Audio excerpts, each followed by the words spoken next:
দেশ, নতুন প্রজন্ম নতুন পেগাম দিতে চায়, নতুন ইতিহাস তৈরি করবে। আল্লাহর কসম, আমার মানচিত্র যদি আক্রান্ত হয়, এইবার যদি কাউকে পাওয়া যায়, একটাকে পালাতে দেওয়া হবে না, পালাতে দেওয়া হবে না।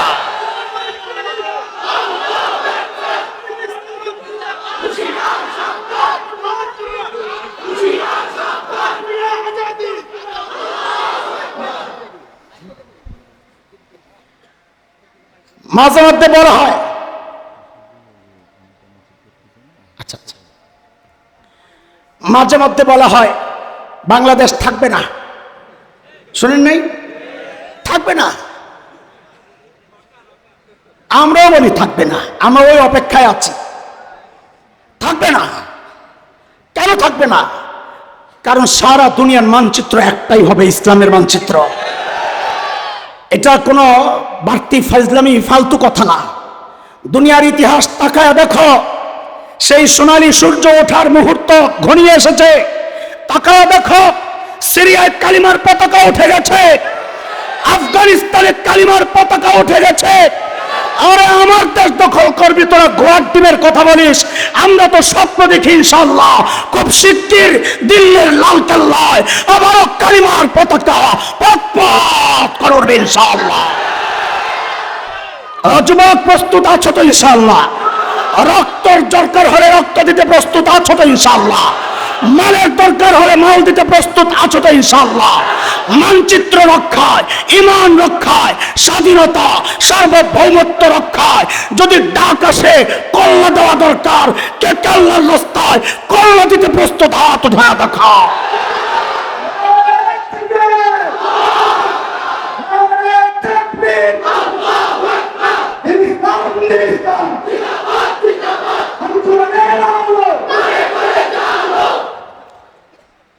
আজান কি হয়ে গেছে?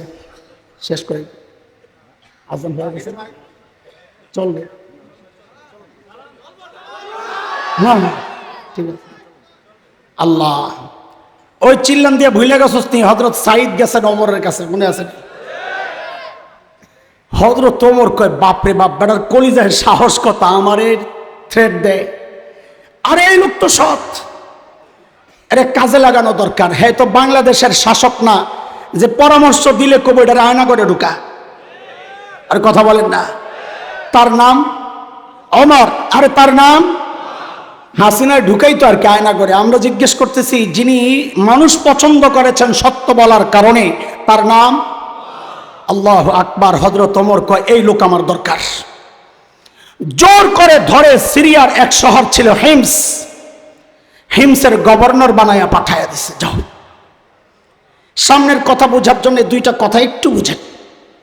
যেই অঞ্চলের মানুষ যত ধনী হয়, ওই অঞ্চলের জনপ্রতিনিধি যারা হন, মেম্বার, চেয়ারম্যান, এমপি, তারাও ওই রকম ধনী হয়। এলাকার প্রভাব। আজকের দুনিয়ায় Bangkok, Singapore, Thailand, Dubai, Abu Dhabi, Karachi, Bombay, আমাদের চিটাগাং, এগুলো যেমন বাণিজ্যিক শহর, ওই সময়ে গোটা দুনিয়ার বাণিজ্যিক শহর ছিল সিরিয়া। এবার একটু বুঝে শুনে জবাব দেন তো, সেই সিরিয়ার একটা শহর হিমসের গভর্নর ধনী হওয়ার কথা না গরিব হওয়ার কথা? কেমন ধনী? এক শব্দে বলেন, সময়ের সেরা ধনী। বলেন, সময়ের। আল্লাহু আকবার। সাহাবীরা আখিরাত মুখী কতটা ছিলেন, দুনিয়া বিমুখ কতটা ছিলেন, এই ছোট্ট একটা উদাহরণ থেকে শুনেন। হিমস থেকে এক দল আসছে হযরত ওমরের সাথে সাক্ষাৎ করার জন্য। তাদের অর্থনৈতিক মন্দা চলছিল, এই অভিযোগ নিয়ে সাইয়েদনা ওমর তাদের সাথে কথাবার্তা বলার পর বললেন, তোমরা একটা কাজ করো, হিমসের গরিবদের একটা লিস্ট দাও আমারে, আমি বাইতুল মাল থেকে তাদের জন্য কিছু বরাদ্দ দিয়ে দিই।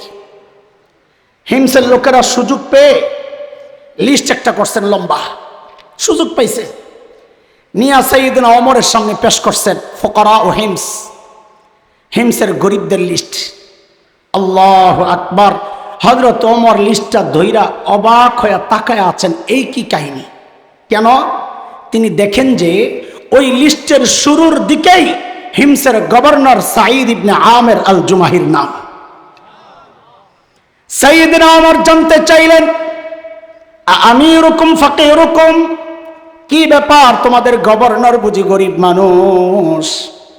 হিমসের লোকেরা জবাব দিলেন, বালা আমিরুনা আফকারুনা, আমাদের গভর্নর শুধু গরিব না, হিমসের মধ্যে সবচাইতে গরিব।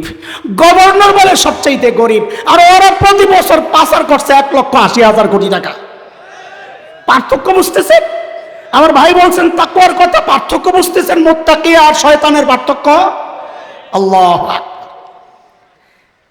সাইয়েদনা ওমর এই কথা শুই না এতটা খুশি হয়েছেন, সাথে সাথে 1000 স্বর্ণ মুদ্রা প্যাকেট করে দূত মারফত পাঠাইয়া দিয়েছেন, যাও আমার পক্ষ থেকে আমার সাইদকে এটা হাদিয়া দিয়ে আসো। কত? 1000 কি 1000 কি কি বুঝিননি কিছু? কত? 2-4 লাখ তুই বই হিসাব করছি কয়দিন আগে, বর্তমান বাজারে প্রায় 5 কোটি টাকা হয়। কত? এই বিশাল অঙ্কের হাদিয়া নিয়ে দূত যখন হযরত সাঈদের সামনে পেশ করেছেন, হাযিহি হাদিয়া মিন আমিরুল মুমিনিন ওমর ইবনুল খাত্তাব ইলা আমির হিমস সাঈদ ইবনে আমির আল জুমাহি, লেখা। হযরত সাঈদ প্যাকেট খুইলা যখন দেখলেন এই বিশাল অঙ্কের হাদিয়া তার জন্য, তিনি কি করলেন জানেন? সাথে সাথে প্যাকেটটাকে ছুঁড়ে মেরে চিৎকার দিয়ে বলে উঠলেন, ইন্না লিল্লাহি ওয়া ইন্না ইলাইহি রাজিউন। কি বলছে? হাদিয়া পাইলে ইন্না লিল্লাহ পড়ার কথা না আলহামদুলিল্লাহ? আরে আপনারা কি করতেন জানি না, আমার ইমানের যে হালত, এমন একটা পোটলা যদি পাইতাম রে ভাই, ভিতরে যায় যে লাভ করা দিতাম আর আলহামদুলিল্লাহ কয় 1000 বার পড়তাম, আল্লাহই জানে। আপনাকে বিশ্বাস না হইলে দিয়া দেন না, আসলে যদি কারো সন্দেহ লাগে দিয়া দেন। আল্লাহর নবীর সাহাবী কি বলছেন? কথা বলে না, কি বলছেন? এমন ভাবে ইন্না লিল্লাহ পড়ছেন, বউ তো ভেতর থেকে ভয় পায় গেছে। আরে মদিনা থেকে দূত আসছে, না জানে কোন দুঃসংবাদ নিয়ে এসেছে, আল্লাহই জানে। যেমনি ইন্না লিল্লাহ পড়ছে, সাথে সাথে জানতে চাইলেন, আকুতিলা ওমর ইবনুল খাত্তাব, কি ব্যাপার সাইয়েদনা ওমর বুঝি শহীদ হয়ে গেছেন? এইভাবে ইন্না লিল্লাহ কেন পড়লেন? হযরত সাঈদ জবাব দেন, না না, ঘটনা তা না, বরং তার চেয়েও মারাত্মক, আরো খারাপ কথা। বউ আবার জানতে চাইলেন, আকুতিলাল মুসলিমুনা ফি মারিকা, তাইলে কি কোনো যুদ্ধে মুসলমান ব্যাপকভাবে শহীদ হয়ে গেল কিনা? হযরত সাঈদ জবাব দেন, না না, ঘটনা তাও না, তার চেয়েও মারাত্মক।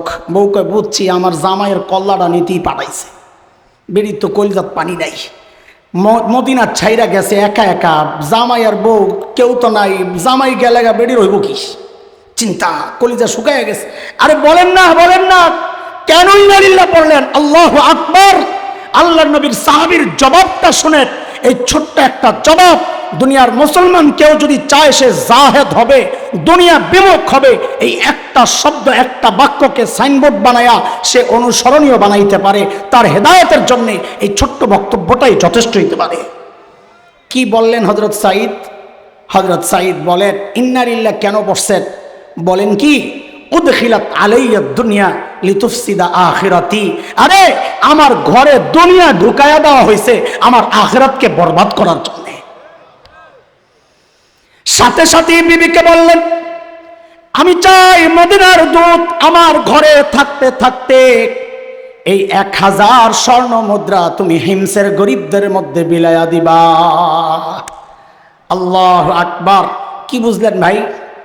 শাসক যদি ইমানদার হয়, নেককার হয়, তো জনগণের জন্য, নিজের জন্য বরাদ্দের টাকাটা জনগণকে দিয়ে দেয়। আর শাসকের মধ্যে যদি দিন না রায়া, ইনশাআল্লাহ সাহাবীদের সাথে আমাদেরকে হাসরে উঠাবে। বলেন আমল কাদের সাথে মিলাবো? এই তো তাড়াতাড়ি তাড়াতাড়ি। সাহাবীদের মৌলিক কিছু বৈশিষ্ট্য, একটা বৈশিষ্ট্য বলি আপনাদেরকে, একটা, তারপর নিজেদেরকে এর সাথে মিলানোর চেষ্টা করি। এক্ষেত্রে হযরত আব্দুল্লাহ ইবনে মাসউদ রাদিয়াল্লাহু আনহুর একটা ছোট্ট বক্তব্য আপনাদেরকে আগে শোনাই, মনোযোগ সহ শোনেন কথাটা।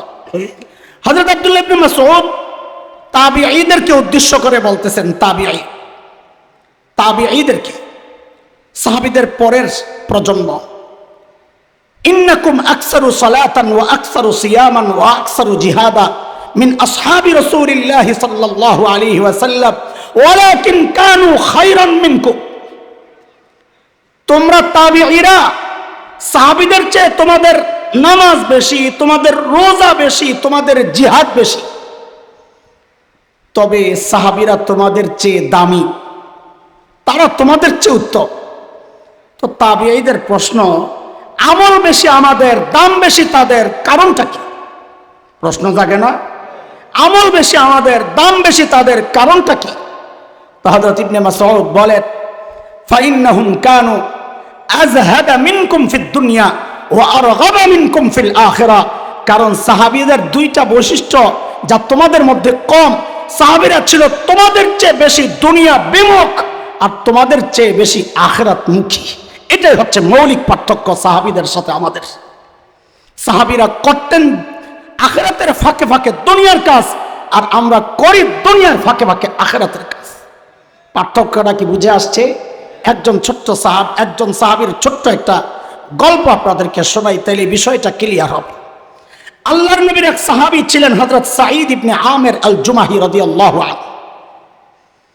মুসলমান হয়েছেন একটু দেরিতে, হিজরতের বেশ পরে, কিন্তু ইসলাম দেরিতে আনলে কি হবে? ঈমান ছিল বড় পাক্কা। কতটা পাক্কা? একটা ছোট্ট গল্প শুনলেই বুঝবেন।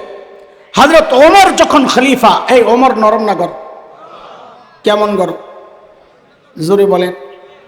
একটা হাদিস থেকেই তো বোঝা যায় ওমর কত গরম ছিলেন। নবী বলেছেন, ওমর যেই রাস্তা দিয়া চলে শয়তান ভয় আর ওই রাস্তায় থাকে না। ঠিক নি কথা? হ্যাঁ, আমরাও যেই রাস্তা দিয়ে চলি ওই রাস্তায়ও শয়তান থাকে না। কি বিশ্বাস হয় না? তোর কি মনে বেটা? তবে কারণ আলাদা, কারণ আলাদা। ওমর যেই রাস্তায় চলতেন শয়তান থাকতো না, ডরে। আর আমরা যেই রাস্তায় চলি শয়তান যায় না, দরকার মনে করে না, যে আপনি কাম সারালেন, আমার যাওয়ার দরকার কি? খুশি হয়ে গেছিল আগে, এত সস্তা ওমর হওয়া। হযরত ওমর যখন খলিফা, হযরত সাঈদ একদিন যায় বলে, ওমর, আল্লাহ দায়িত্ব দিচ্ছেন ঠিকঠাক মতো আদায় করেন, নাইলে কিন্তু খবর আছে। বাপরে বাপ, বেটার কলিজা এত সাহস আইল কোত্থেকে? এটা খুব হিসাব খুব সোজা। যার ভেতর যত পরিষ্কার তার সাহসের মাত্রা তত উঁচা হয়।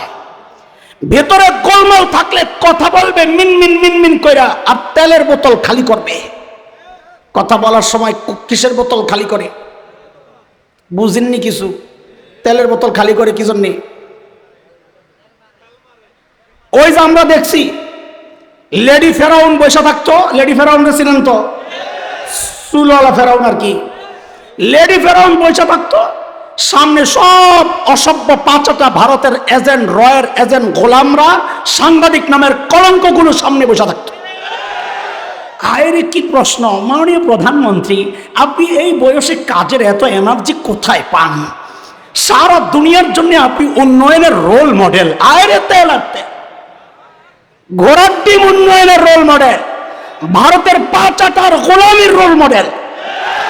16টা বছর আমাদেরকে গেলানোর চেষ্টা হয়েছে।